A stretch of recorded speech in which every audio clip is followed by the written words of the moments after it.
আসসালামু আলাইকুম। আশা করছি সবাই ভালো আছেন। মনটা খুব একটা ভালো না, তারপরেও মনে হচ্ছে যে একটা জিনিস শেয়ার করা দরকার। তো এই জিনিসটা শেয়ার করার আগে আপনাদের কিছু কথা বলি। আমাদের ওয়াজ মাহফিলে হুজুররা যেগুলো বলে আল্লাহর বাস্তে সবগুলা চোখ বন্ধ করে বিশ্বাস করেন না। ইভেন যদি তারা কোনো কোরআনে উদ্ধৃতি করে এবং এটার ব্যাখ্যা তারা করে, আপনারা নিজে পড়ে তারপরে কোনো সিদ্ধান্ত উপনীত হওয়ার চেষ্টা করবেন, আদারওয়াইজ করেন না। এটা একটা উদাহরণ দিই। যেমন আমাদের একটা জিনিস শেখানো হয় যে ছোটোবেলা থেকে আমি শুনে আসতেছি যে যে যেরকম তার সাথে ওরকম মানুষের বিয়ে হয়। তা আমি ভাবলাম যে এরকম কীভাবে সম্ভব, কারণ যে যেরকম ওরকম বিয়ে হয় মানে এটা কোরআনে আছে, এটা কোথায় আছে? সূরা আহজাবে আছে। আহজাবে কয় নম্বরে আছে? 35 কী বলা আছে? এটা পড়ে দেখেন তো ভাই। আমরা কি কেউ পড়ে দেখি না?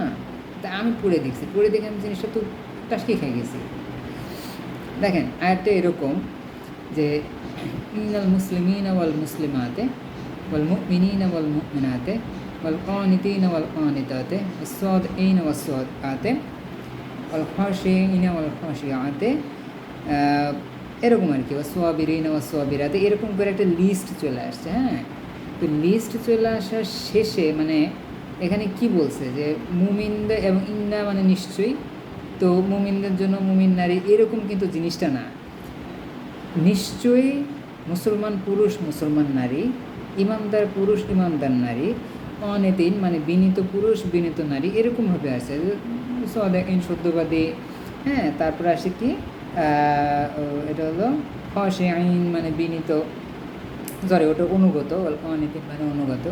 তো এরকম লিস্ট চলে আসছে। হ্যাঁ, তো এখানে তারা অর্থ করছে কি তার জন্য সে, তার জন্য সে, আচ্ছা যাক ধরলাম তার জন্য সে, তাহলে লাস্টের অংশটা কি?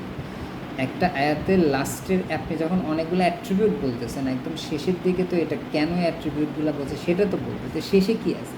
শেষে আছে ওয়া'আদাল্লাহু লাহুম মাগফিরাতান ওয়া আজরান আযীমা। এটা মানে কি?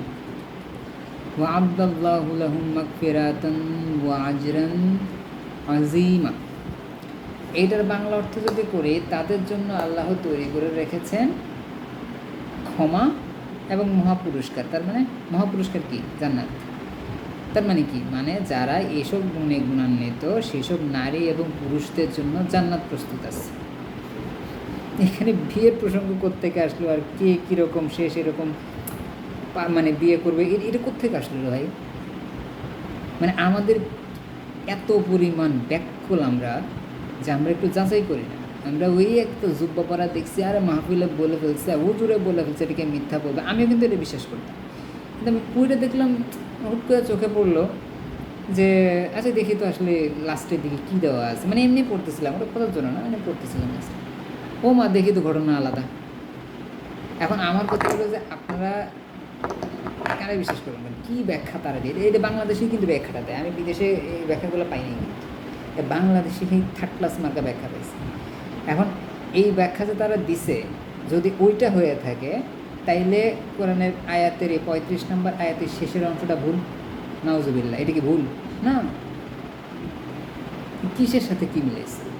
যে যেরকম তার সাথে ওরকম বিয়ে হয় নাকি? পাগল হয়েছে? তাকদিরে যেটা লেখা আছে ওইটা হয়, ঠিক আছে, কিন্তু এটা অসম্ভব ব্যাপার। ঠিক হয় নাকি? দুনিয়াতে তাহলে ভালো হয়ে গেলো, তাহলে জান্নাত জাহান্নাম কি কিসের জন্য আছে? যাই হোক, সবাই ভালো থাকবেন। আর মনটা খারাপ, দোয়া করবেন আমার জন্য। আল্লাহ হাফিজ।